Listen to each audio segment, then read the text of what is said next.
स्वागत है हॉरर की दुनिया में, यानी द हॉरर शो में, जहां मैं हर मंडे और फ्राइडे आपको सुनाऊंगा दिल दहला देने वाली हॉरर स्टोरीज। तो फॉलो करिए इस पॉडकास्ट को और हमारी हर नई स्टोरीज की नोटिफिकेशन के लिए बेल आइकन दबाना मत भूलना। ऐसा माना जाता है कि दुनिया में बहुत से अजीबोगरीब क्रीचर्स और जीव रहते हैं, पर एक ऐसा जीव है जिसका वर्णन बहुत से ग्रंथों और किताबों में हुआ है। यक्षिणी। ये कहानी इसी हॉरर लेजेंड के बारे में है। तो आइए शुरू करते हैं। जयवीर एक वाइल्ड लाइफ बायोलॉजिस्ट था। बचपन से ही उसे वाइल्ड एनिमल्स के बिहेवियर को स्टडी करना बहुत पसंद था। जयवीर अपनी डॉक्टरेट थीसिस के रिसर्च वर्क के लिए साउथ इंडिया के घने जंगलों में वाइल्ड लाइफ एक्सप्लोर करने के लिए एक एक्सपीडिशन पर आया था। जयवीर के साथ उसके कुछ दोस्त भी आए थे, पर जयवीर को वाइल्ड लाइफ से एक अलग ही तरह का लगाव था। जहां उसके दोस्त एयरपोर्ट से सीधा होटल जाकर रेस्ट कर रहे थे, वहीं जयवीर अपनी सारी तैयारी कर अकेले ही फॉरेस्ट एक्सपीडिशन पर निकल पड़ा था। जयवीर बहुत ही ज्यादा एक्साइटेड था। ऐसा लग रहा था कि जैसे वो अपने ड्रीम वर्ल्ड में आ गया हो। अपने पीछे एक छोटा सा बैग टांगे जयवीर अलग अलग तरह के जानवरों को देखकर उन्हें रिकॉर्ड कर रहा था। वो जंगल साल ट्री से भरा हुआ था और जयवीर जैसे जैसे उस जंगल के अंदर जा रहा था, वो अपने नाइफ से उन ट्रीज को मार्क कर रहा था ताकि वो बाद में जंगल के अंदर खो ना जाए। वो हर पेड़ पर गहरे निशान बना रहा था। एक आध पेड़ पर वो मजाक के तौर पर कुछ क्रिएटिव डूडल्स भी बना रहा था। वो ये सब कर ही रहा था कि अचानक उसकी उंगली अपने खुद के ही नाइफ से कट गई और उसका खून बहने लगा। जयवीर के पास फर्स्ट एड किट थी, मगर जैसे ही उसने अपनी चोट पर दवाई लगाई, उसकी चोट और बुरी तरह जलने लगी।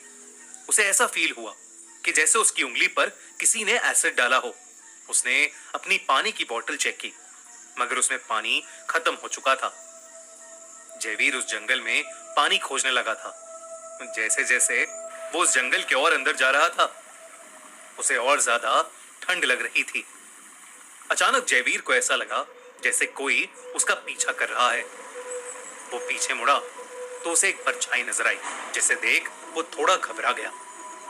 लेकिन वो परछाई किसी जानवर की नहीं, बल्कि एक लड़की की थी।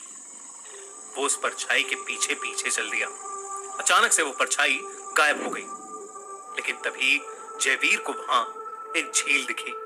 जयवीर उस झील के करीब गया और उसकी दाईं तरफ से एक बेहद खूबसूरत औरत झील की तरफ आई और उस झील में नहाने लगी। जयवीर उस औरत को देखकर अपनी चोट के बारे में बिल्कुल भूल गया। उसे लगा वो परछाई इसी खूबसूरत लड़की की थी। कुछ देर तो जयवीर वो नजारा देखता रहा, मगर फिर जयवीर को शर्म आने लगी, इसलिए वो अपना मुंह फेर कर वहां से चल दिया। जब वो वहां से वापस जा रहा था तो जयवीर को पीछे से एक जोर का धक्का लगा और वो नीचे गिर गया। जयवीर जंगल के एक ऐसे कोने में था, उसे समझ नहीं आ रहा था कि वो कहां जाए। लेकिन तभी उसे एक बेहद अनोखी खुशबू आई। उसे उस खुशबू से एक अजीब सी बेचैनी होने लगी थी, इसीलिए वो उस खुशबू के पास जाने लगा। कुछ दूर जाते ही एक पेड़ के पीछे जयवीर को लंबे काले बाल दिखाई दिए। वहां कोई औरत खड़ी थी और वो खुशबू उस औरत से ही आ रही थी, मानो उसने अभी अभी अपने बदन पर काफी सारा इत्र लगाया हो। जयवीर को पता नहीं क्या हुआ, वो उस औरत की तरफ खिंचा चला गया। जयवीर जैसे ही उस औरत के करीब पहुंचा, उस औरत ने और आगे चलना शुरू कर दिया और जयवीर बिना कुछ सोचे उसके पीछे पीछे चलने लगा। ऐसा लग रहा था कि जयवीर अपनी सुध बुध खो चुका था और उस घने जंगल के अंदर चला जा रहा था।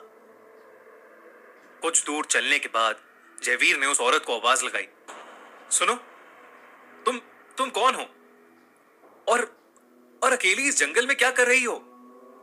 वो औरत वहीं रुक गई, लेकिन उसने कोई जवाब नहीं दिया। जयवीर उसके करीब गया और उसने उस औरत के कंधे पर अपना हाथ रख दिया।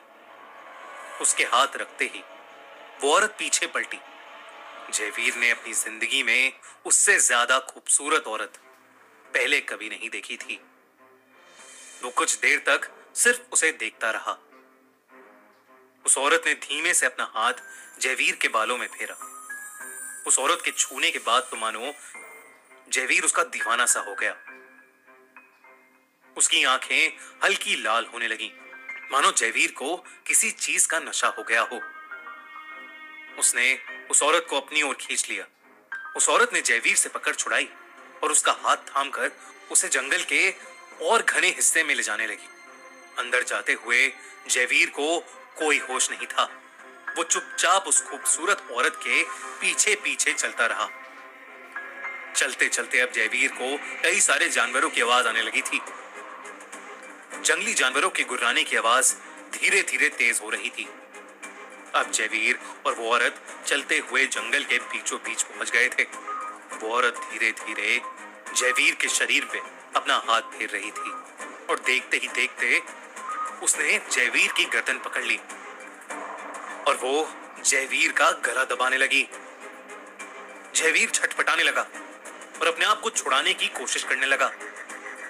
अब उस खूबसूरत औरत का रूप बदलने लगा था। वो एक बेहद डरावनी चुड़ैल में बदल गई। जयवीर का दम घुट रहा था। उससे कुछ भी बोला नहीं जा रहा था।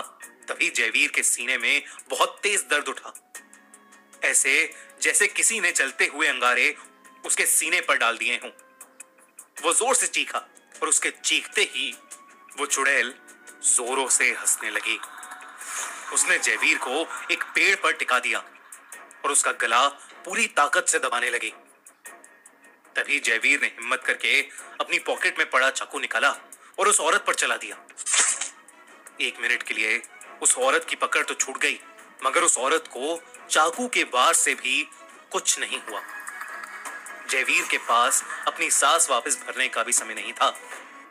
वो उस औरत से छूटते ही वहां से जोरों से भागा। भागते हुए उसने एक बार भी पीछे नहीं देखा, मगर उसे उस औरत के हंसने की आवाज अब तक आ रही थी। बल्कि पूरे जंगल में उस औरत की हंसी की आवाज गूंज रही थी। दौड़ते दौड़ते जयवीर अपना रास्ता भी भटक गया था और वो बुरी तरह थक कर रोने लगा। देखते ही देखते थकावट, डर और कमजोरी के कारण जयवीर वहीं बेहोश होकर गिर गया। रात भर जब जयवीर होटल रूम वापस नहीं आया तो उसके दोस्तों ने जंगल में एक रेस्क्यू टीम भिजवाई। कई घंटों की खोज के बाद उन्हें जयवीर अधमरी हालत में मिला और उसकी छाती और पेट पर अजीब से निशान थे।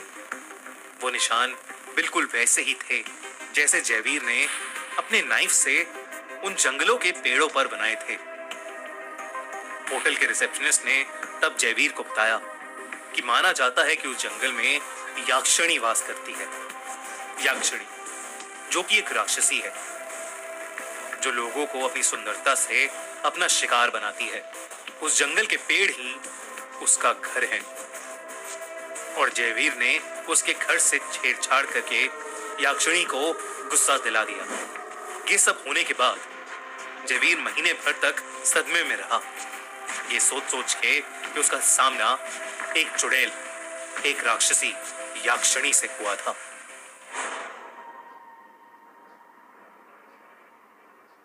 आपने अभी सुनी खूनी मंडे की हॉरर कहानी।